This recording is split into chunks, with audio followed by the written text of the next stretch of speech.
पन्नगे च सुरेन्द्रे च कौशिके पाद संस्पृशि निर्विशेष मनस्काय श्री वीरस्वामिने नमः। आर्हत वाङ्मय में कहा गया है, नाणेनम दंसनेनम च चरित्रेण तहेवय खंती ए मुत्ति ए वड्ढमानो भवाहिय। वासुदेव ने लुंचित केश अरिष्ट नेमि के प्रति मानो एक मंगल भावना व्यक्त की। आशीर्वाणी का मानो प्रयोग किया कि वर्धमान बनो, वर्धमान होवो। वर्धमान शब्द एक अच्छे अर्थ वाला है।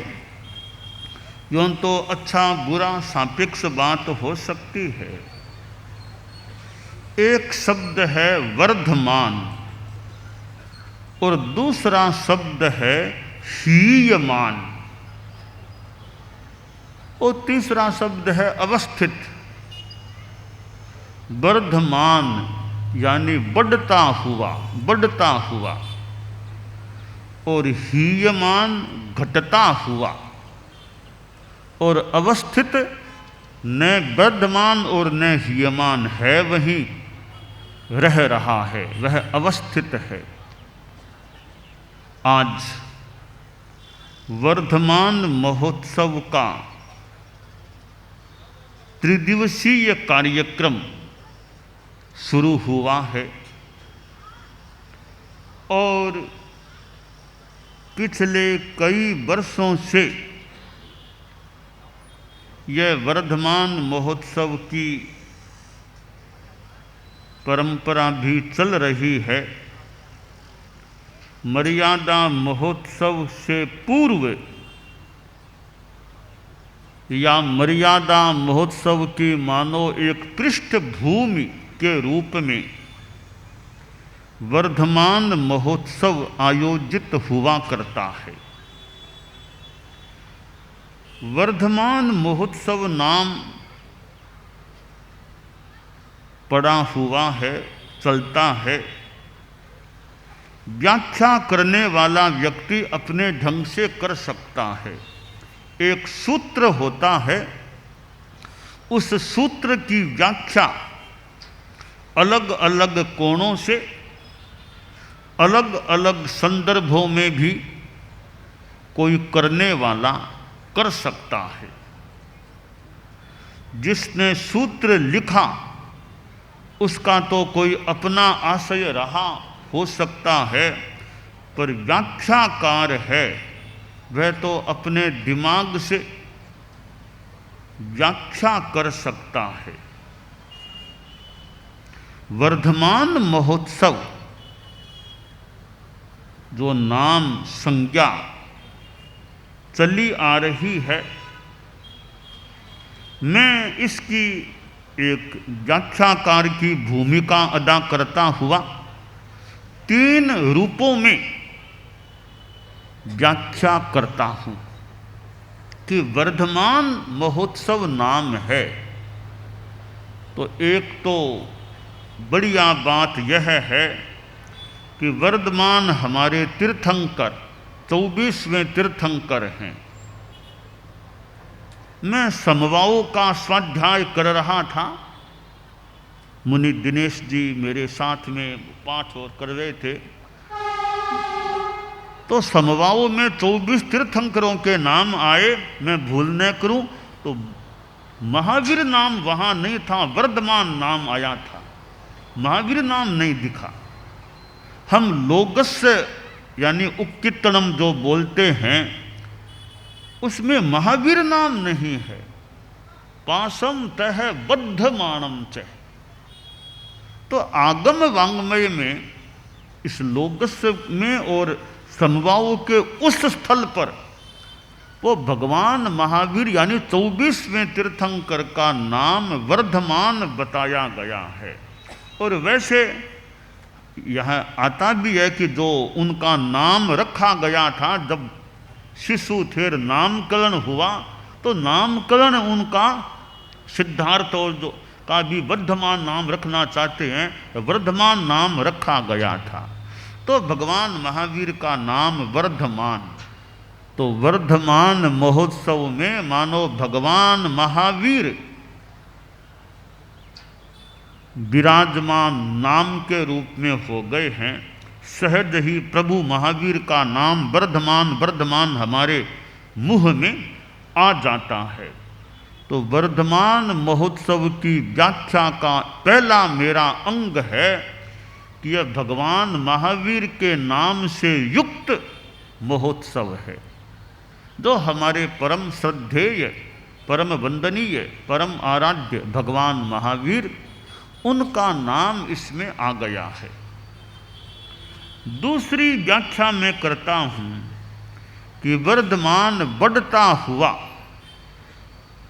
मर्यादा महोत्सव से पहले के दिनों में गुरुकुलवास में चारित्रात्माओं की संख्या बढ़ती है, और इन वर्षों में तो समण श्रेणी भी है, तो समणियों के आने से भी वो संख्या बढ़ती है, समणियाँ भी सम्मिलित हो जाती है। सभी गृहत्यागी हैं, तो गृहत्यागियों में साधु हैं, साध्वियाँ हैं, यानी चारित्रात्माएँ हैं। आचार्य खुद भी गृहत्यागी हैं और समणियाँ भी गृहत्यागी हैं। तो गृहत्यागियों की संख्या प्रायः बढ़ती है और कभी कभी घट भी सकती है। हमारे संतों की संख्या तो डोंबिवली से पहले एक बार जितनी हुई थी वो थोड़ी घट गई है, संतों की संख्या। संत कुछ, कोई बिहार कर गए, कोई और कहीं चले गए, यूँ करके कोई पीछे रह गए। तो एक बार जो संख्या मैंने पूछा था, 51 थाना संभवतः हो गए थे, कुछ दिनों पहले 54 तक भी हो गए थे, एक बार 54 तक भी संभवतः एक साथ हो गए थे। अब वो कुछ संत कम हो गए, तो संतों की संख्या आज की डेट में उसकी अपेक्षा से तो थोड़ी हीयमान यानी कम हो गई है।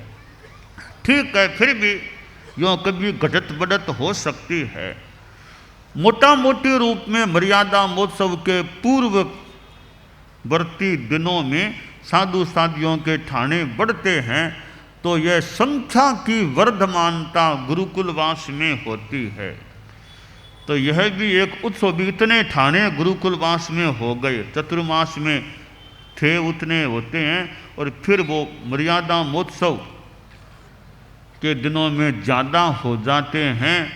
और यह कभी चतुर्मास में ज़्यादा हो और मर्यादा महोत्सव में कम हो, ऐसा भी कभी किंचित किंचित कोई संतों आदि में हो तो हो जाए, पर मोटा मोटे रूप में संख्या प्रायः बढ़ती है। तो संख्या वृद्धि के संदर्भ में यह वर्धमान महोत्सव है। यह दूसरा इसका संदर्भ है। तीसरा संदर्भ है कि ठीक है, संख्या तो तात्कालिक रूप में बढ़ जाती है, परंतु वह संख्या धर्म संघ में मूल बढ़े। संख्या धर्म संघ में साधु साधियों की, समणियों की बढ़े। गुरुकुलवास में तो कोई बात नहीं, कभी कम हो जाए कभी ज़्यादा हो जाए, इतनी खास बात नहीं है। धर्म संघ में संख्या वर्धमान रहे, वो खास बात है। हमने कुछ वर्षों पहले कोलकाता में एक कॉन्फ्रेंस जैसी, तेरापंथ कॉन्फ्रेंस जैसी की थी, कि उसमें एक विषय था कि साधु साधियों की संख्या, वो समणियों की संख्या कैसे बढ़े। समण हमने कईयों को कहा भी तुम ध्यान देना, कई गृहस्थों को भी संख्या बढ़ाने का, बैरागी तैयार करने का ध्यान देना। तो बाद में वो वापस एक बार रिमाइंड यानी पूछताछ भी की गई। वो समणी साध्वी वरिया, वो समणी नियोजिका अमल प्रज्ञा के मार्फत थोड़ी पूछताछ भी की गई, यानी वो मुमुक्षु संख्या वृद्धि और तो संख्या की वर्धमानता मूलतः धर्म संघ में वर्धमान हो, यह खास बात है। तो यह भी एक तीसरा संदर्भ है कि धर्म संघ में गृह त्यागियों की संख्या वर्धमान हो और श्रावक श्राविकाएं भी बढ़े, अच्छी बात है। और इन सब के साथ जो संख्या बढ़ने की बात है, तो तीसरे संदर्भ में संख्या भी बढ़े, नंबर भी बढ़े, साथ में क्वालिटी वो भी हमारी अच्छी होती रहे, गुणवत्ता भी बढ़ती रहे। तो यह वर्धमान महोत्सव एक मानो वर्धमानता का संदेश देने वाला महोत्सव है। और परम पूज्य आचार्य श्री महाप्रज्ञ जी के समय भी यह वर्धमान महोत्सव में भूल न करूं तो संगरूर पंजाब में आचार्य श्री महाप्रज्ञ जी ने फरमाया था, मेरी स्मृति हो रही है जहाँ तक, कि आज अब यहाँ वर्धमान महोत्सव की स्थापना करते हैं संगरूर में। ऐसा कहीं विज्ञप्ति में कहीं उल्लेख भी कहीं हो तो मिल सकता है, मुझे याद आ रहा है। तो यह वर्धमान महोत्सव इस बार डोंबिवली में आयोजित हो रहा है। वर्धमानता है, गुणात्मक वर्धमानता बहुत बड़ी चीज है कि गुणात्मक वर्धमान बने आदमी, गुणों में वर्धमान बने आदमी। हमारे साधु साध्वियाँ हम लोग हैं, ज्ञान के क्षेत्र में भी विकास करने का प्रयास करें, हमारा ज्ञान बढ़े। मैं देखता हूँ आज हमारे संतों में देखें कितने पीएचडी करके डॉक्टरेट की डिग्री, डॉक्टर की डिग्री प्राप्त कर चुके हैं। अनेक संत गुरुकुलवास में भी हैं जो डॉक्टर के रूप में ऑफिशियली एकदम प्रतिष्ठापित हैं, ये डॉक्टर हैं। अनेक संत हैं, मुख्य मुनि महावीर को लेकर अनेक संत और भी हैं जो डॉक्टर की डिग्री को प्राप्त कर चुके हैं। एमबीए भी हमारे संतों में एमबीए भी हैं, और अब तो सीए भी एकदम अच्छी तरह, सीएस भी हमारे धर्म संघ में आज है। हालांकि एक विरल उदाहरण ही हो सकता है कि कोई सीए, सीएस और मास्टर डिग्री, मतलब एमए किया हुआ मास्टर डिग्री, ऐसा भी साधु तेरा पंथ के इतिहास में और कोई हुआ या नहीं हुआ, एक शोध का विषय बन सकता है कि तेरा पंथ के 264 वर्षों के इतिहास में कोई भी चारित्रात्मा, कोई भी समणी आज तक सीए, सीएस और साथ में मास्टर वो डिग्री इनसे युक्त हो, या और कईयों को सीए कराने में योगदान दे चुका हो। तेरा पंथ के इतिहास में हमारे मुनि ध्यान मूर्ति जी तो हैं, और कोई है या नहीं, कोई हो तो हमें बता सकते, अभी और भी कोई हुआ है हमें भले बता दें। अभी तक तो कोई ध्यान में संभवतः आया नहीं, और कोई ऐसा उदाहरण है क्या? तो यानी सीए भी किए हुए हमारे संतों में हैं, और कोई सीए पूरा नहीं किया, और भी संत, सीए तो और भी संत हैं, तो सीए, सीएस और मास्टर ये तीनों मिलाकर के होने वाले तो और कोई उदाहरण मिले न भी मिले। ऐसे सीए भी हमारे संतों में और भी सीए भी हैं, कोई सीए पूरा नहीं किया हुआ भी कोई सीए ऐसे मिल जाए। तो ऐसे संतों में मैं देखता हूँ तो डिग्रीधारी, डिग्री धारक यूँ हैं, और कई संत वर्धमान हैं, एमए कर चुके, एक पीएचडी की तरफ जाने वाले, यूँ कई 10वीं 12वीं में अपना संभवतः चिंतन रखने वाले करने का कोई कर चुका, ऐसे हैं। तो यह इस रूप में ज्ञान का विकास है, परंतु ज्ञान को बहुत अवकाश है। है जितना बढ़िया है और कैसे ज्ञान का विकास हो सके, यह महाप्रज्ञ श्रुताराधना पाठ्यक्रम है। यह भी ज्ञान, ठोस ज्ञान का, संभवतः आगमिक ज्ञान का एक महत्वपूर्ण माध्यम बन सकता है। तो संतों में जैसे मैंने यह बताया डिग्री प्राप्त की है, तो यह भी एक उपलब्धि है। और अनेक संत वक्तृत्व भाषण देने वाले भी गुरुकुलवास में भी मैं देखता हूँ, अनेक संत यों भाषण दे सकते हैं। भाषण अच्छा देने वाले, अच्छा मतलब विकास किया हुआ है, तो ये वक्ता हैं, भाषण देने वाले हैं और अपने अपने ढंग से कार्य करने वाले भी हैं। तो जितना विकास है उतना बढ़िया। कई बार डिग्री के बिना भी बहुत विकास हो मुनि श्री महेंद्र कुमार जी स्वामी, अब उनके पास कोई वो एमए की डिग्री तो उनके पास नहीं होगी। एमए की हुई डिग्री तो यानी जो 2 वर्ष पढ़ करके एमए किया हो ऐसी तो नहीं होगी। ऐसे 3-4 साल करके डॉक्टर बने हो वो डिग्री भी नहीं होगी करके, परंतु भले वो बीएससी थे। पर ज्ञान के क्षेत्र में हम देखें, संतों में देखें, एक विशिष्ट मुनिश्री थे ज्ञान के क्षेत्र में। भले वो डॉक्टर उस रूप में पीएचडी करके नहीं बने होंगे, कईयों को डॉक्टर बना दें ऐसे वो, ऐसा उनका ज्ञान।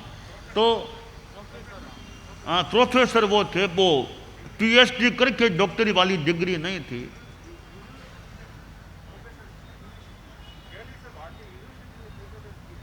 नहीं, पीएचडी करके डॉक्टर नहीं बने, वो जो 3-4 साल करके डॉक्टर बने उस रूप में वो डॉक्टर नहीं भी बने हो, पर ज्ञान के क्षेत्र में कई डॉक्टरों से ऊपर थे वे, ऐसा लगता है। 5, 7, 15, 20 डॉक्टरों को इकट्ठा कर लें तो भी उनका ज्ञान मतलब यूँ, यानी कईयों से उनका ज्ञान विशिष्ट था। तो ऐसे हमारे मुनिवरों में देखें तो ज्ञान का विकास है। इधर साध्वियों में हम देखें तो साध्वियों में कितनी, गुरुकुलवास में भी है, न्यारा में भी संतों में कोई डॉक्टर कोई ऐसे हैं जो अपने डिग्री प्राप्त कर चुके, न्यारा में भी हैं।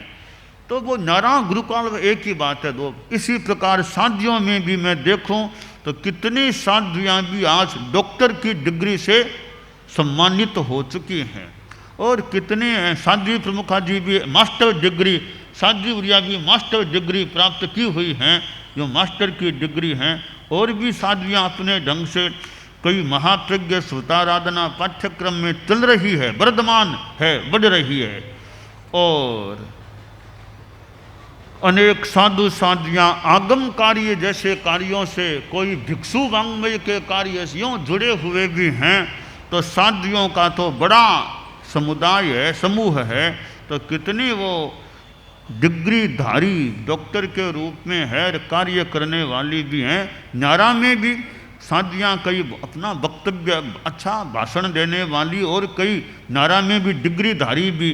वो न्यारा में बेला में एक ही बात है, मूल साध्वी समुदाय है।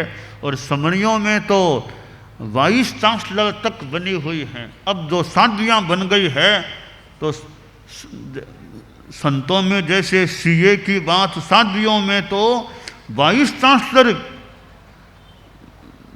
रही हुई समणिया साध्वियाँ 2 साध्वियाँ जो पहले वाइस चांसलर बनी हुई हैं। तेरा पंथ के इतिहास की अपूर्व घटना होगी कि साध्वी समुदाय में कोई वाइस चांसलर रही हुई भी फिर साध्वी दीक्षा ली हैं। तेरा पंथ के इतिहास की ये 2 प्रसंग हैं। वो 2 साध्वियाँ, साध्वी मंगल प्रज्ञा जी और साध्वी चरितार्थ प्रभा जी, दोनों पहले वाइस चांसलर रही हुई, बाद में वे साध्वियाँ, यानी वो ज्ञान का कह दें, डिग्री का कह दें, पोस्ट का कह दें, ये हमारे चारित्रात्मा में समणी समुदाय में है। और समणियों में तो कितनी जैन विश्व भारती इंस्टीट्यूट में पढ़ाने वाली, काम करने वाली, और अनेक अनेक समणियाँ, और विदेश तक समणियाँ पढ़ाने वाली हैं। मायामी में भी समणियाँ वहाँ कई वर्षों से वहाँ पढ़ाती हैं। तो ऐसे जो यह विकास है, परंतु विकास कुछ व्यक्तियों में मान लो है, तो अनेक व्यक्ति ऐसे भी होंगे जिनमें इतना विकास नहीं भी है और विकास हो सकता है। हमारे कोई कोई विकास कर सकते हैं, इतना वो योग नहीं बैठता, कोई इतना अध्यवसाय, इतना प्रतिभा है, प्रतिभा का उपयोग अच्छा हो तो ज्ञान का अच्छा विकास हो सकता है। और हमारे परम पूजनीय आचार्य भिक्षु थे, उनके पास कोई एमए की डिग्री नहीं थी, कोई बीए की डिग्री नहीं थी उनके पास, वो कोई डॉक्टर कुछ नहीं थे, पर उनके ज्ञान को हम देखें, शास्त्रों का ज्ञान और दिमाग की उनकी उपज कह दें, कुछ भी कह दें, बिना डॉक्टर बने, बिना कोई संस्कृत के विद्वान बने, वो जो उनका ज्ञान जो आगमों का परिलक्षित होता है, जो उनकी प्रज्ञा मेधा परिलक्षित होती है। अब श्रीमद् जयाचार्य कौन सी डॉक्टरेट की उपाधि उनके पास थी, तो उनके ग्रंथों को पढ़ें तो पता नहीं कितनी बार उनको डॉक्टरेट मिल जाए। कोई मूल्यांकन करने वाले देखें उनके राजस्थानी साहित्य को, कितनी बार डॉक्टरेट उनको मिल सकती हो, शायद मिल जाए, मूल्यांकन करने वाले करें, ऐसा कितना उनका ज्ञान था। और भी हमारे परम पूजनीय आचार्यों का हमने आंखों से गुरुदेव तुलसी को देखा, उनको वो डिग्री तो वैसे बाद में वाकपति और जो डिग्री मिली, ऐसे वो विश्वविद्यालय में पढ़ करके वो कोई एमए की डिग्री भले नहीं मिली हो, तो उनका ज्ञान संस्कृत का भी और तत्वज्ञान का, तेरापंथ के सिद्धांतों का और राग रागणी, कितना ज्ञान उनके पास था। आचार्य श्री महाप्रज्ञ जी, अब वो कौन से कॉलेज में जाकर के वे पढ़े थे, कोई कॉलेज में 3 वर्ष जाकर के पढ़े हूँ, परंतु कितनी कितनी कॉलेजों के प्राध्यापक अध्यापक उनके पास आकर के ज्ञान ग्रहण कर सकें, कितना उनका ज्ञान था। तो ठीक है, सबका ज्ञान एक समान नहीं भी हो, पर हम स्वाध्याय करते रहें।